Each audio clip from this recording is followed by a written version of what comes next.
안녕하세요, 손쌤입니다. 네, 오늘 마지막 이제 시간입니다. 여덟 번째 시간이고요. 사회 변동과 서민 문화를 거치면서 새로운 학문이 발전하는 것을 여러분들과 살펴보려고 합니다.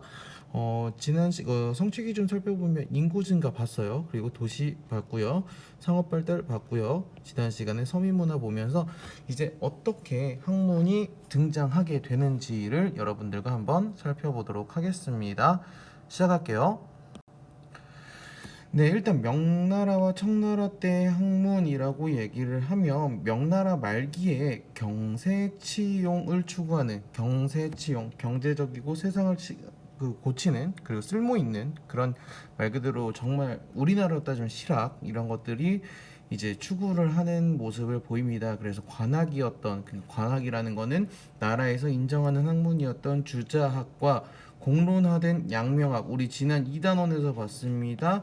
주자학은 그렇죠, 주희가 만든 거, 양명학은 왕수인이 만들었던 거 기억나요? 주희는 성증리를, 그 다음에 왕수인은 심증리를 주장을 했던 거. 요런 니네 뜬구름 잡는 소리 하지 말고 실제로 필요한 것들, 그래서 농학, 지리학, 역법 같은 것들을 연구하는 그런 경세치용을 추구합니다. 그리고 청나라 때 들어와서 등장한 학문이 있으니 그게 바로 고증학입니다.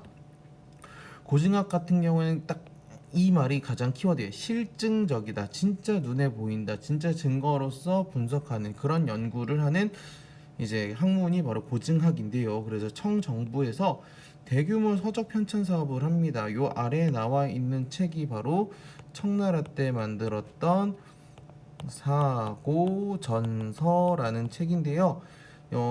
말 그대로 일종의 백과사전이라고 보시면 될 것 같아요. 백과사전 같은 식의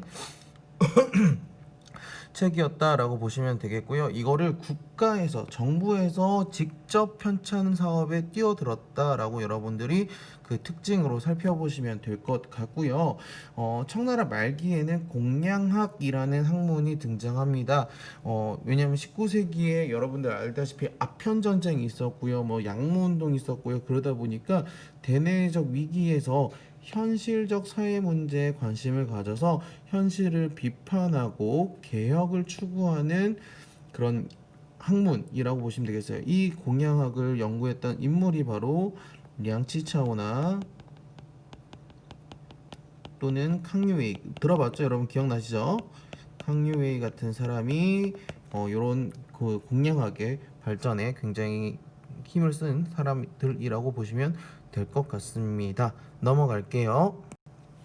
네, 그럼 조선 후기의 학문, 우리 조선이라는 후기는 임진왜란과 병자호란을 거쳤죠. 전쟁 이후에 오히려 더 예법을 강조하는, 예를 강조하는, 그래서 유교적 질서를 회복하는 그런 조금 더 보수적으로 들어간다라고 보시면 되겠어요. 그래서 예법을 가르치는 학문인 예학 또는 예속 논쟁 같은 경우에는 이제 상복을 입는 투쟁인데요. 상복 기간 얼마나 입을 것인가에 대한 이야기입니다.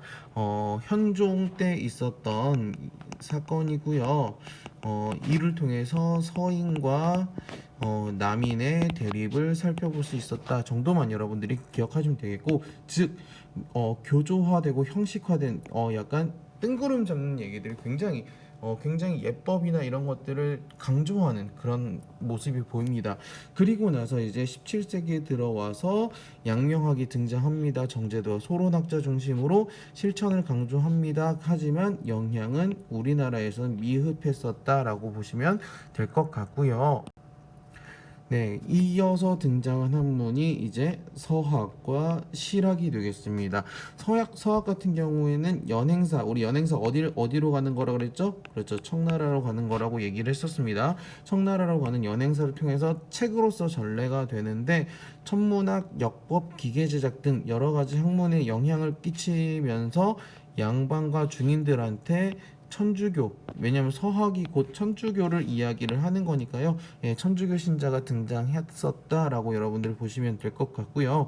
실학 같은 경우에는 아까 그 경세치용 얘기했었던 거, 그리고 고증학 이런 것들의 영향을 받아서 사회 모순에 대해서 해결책을 모색을 하면서 토지제도 또는 청의 선진문물을 수용하자는 또는 상공업을 진흥시키자는 여러 주장을 하는 모습이 보입니다. 그래서 대표적으로 뭐 유수원, 유형원 또는 뭐 박지원, 박재가 그 다음에 정약용 이런 사람들이 덜어 있었다라고 보시면 되겠습니다.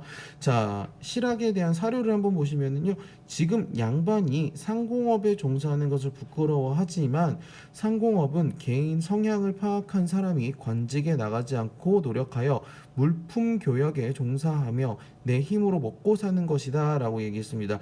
그래서 상공업이 어찌 천하거나 더러운 일이냐라고 얘기하면서 상공업의 진흥을 모색하는 모습을 보이기도 하고요.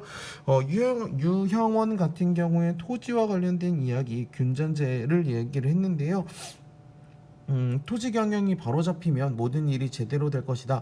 백성은 일정한 직업을 갖게 되고 군사 행정에는 도피자를 찾는 폐단이 없어지며 민심이 안정되고 풍속이 도타워질 것이다. 농부 한 사람이 토지 일경을 받아 법에 따라 조세를 낸다. 사경마다 군인 1인을 낸다. 등등등 얘기를 하면서 토지를 분배를 해서 농촌 사회를 안정시키자는 주장을 유형원, 이익 또는 정약용 이런 사람들이 제시를 했었다라고 보시면 될 것 같습니다. 넘어갈게요. 자, 이제 마지막으로 살펴볼 게 이제 에도 시대의 학문입니다. 뭐 주자학, 이때 에도 시대 관학으로서 우리 그 강항 그리고 후지와라 세이카 얘기했었죠. 그러면서 성리학이 들어왔었다. 이것이 어떻게 받아들여졌는가 보시면 무사 계급의 주종 관계를 합리화하고 하지만 사회 지배 윤리로 자리 잡지 못하는 모습을 보입니다. 주종 관계 우리 위아래 얘기했었죠. 그래서 신하와 임금 또는 아버지와 아들 또는 이제 부부 또는 연장자와 연소자 이런 얘기를 하면서 무사들 간에서도 주종 관계를 합리화하는 학문으로서는 받아들여졌습니다. 그리고 양명학도 이때 들어오기는 했는데요. 실천적인 성격으로 나중에 후에 막부 타도를 주장하는 무사들, 우리 그 메이지 유신과 관련된 그런 얘기들, 그런 무사들한테는 공감을 받았었다라고 살펴보시면 되겠습니다. 이제 중요하게 에도 시대 학문으로서 중요하게 일컬어지는 게 바로 이제 고학, 국학 그리고 난학인데요.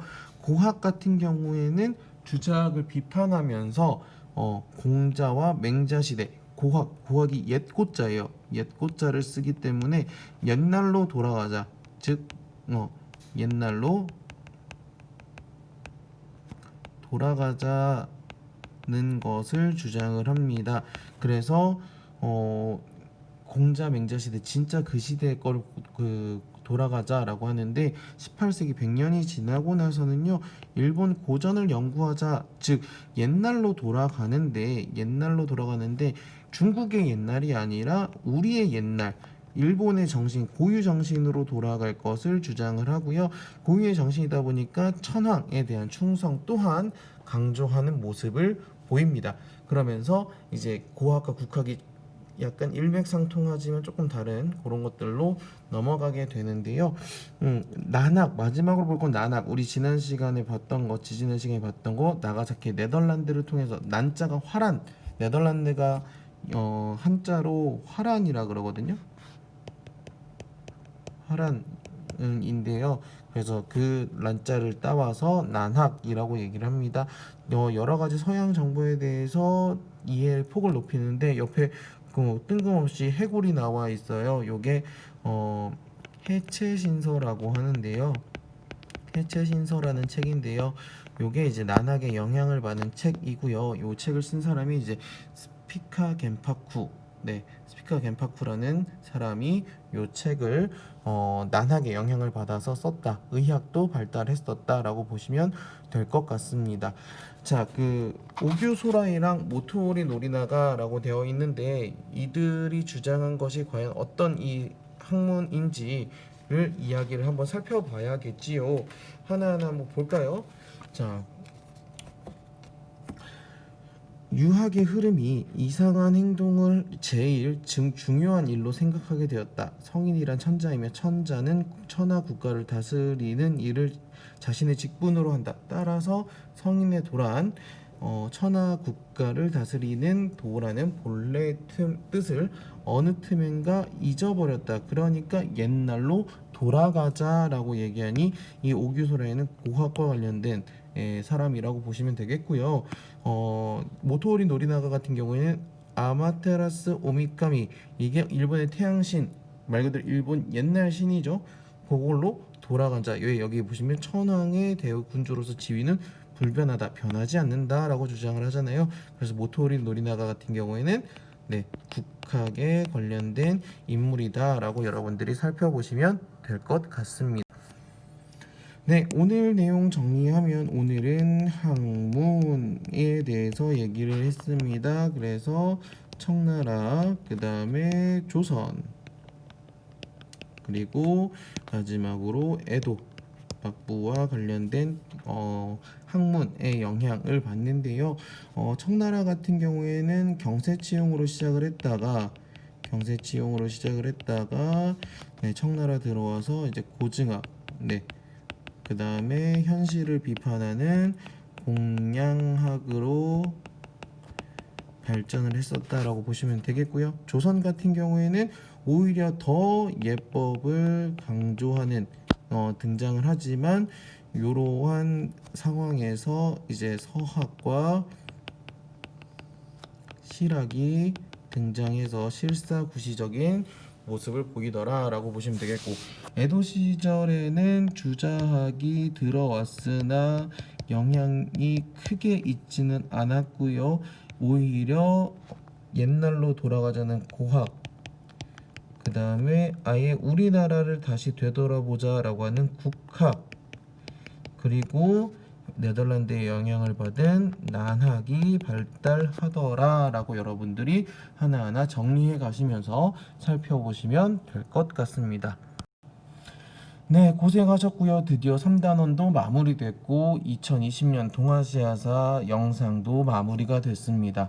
네, 영상 여러분들 보시느라, 챙겨보시느라 너무 고생 많으셨고요. 수능을 이제 동아시아를 선택하는 친구들 또는 내신을 위해서 보았던 친구들 너무너무 고생 많았고, 꼭 2021년에는 여러분들 꽃길만 걸으시기를 소원하겠습니다. 기도할게요. 고생하셨습니다. 오늘 수업 여기서 마무리하도록 할게요. 고생하셨어요.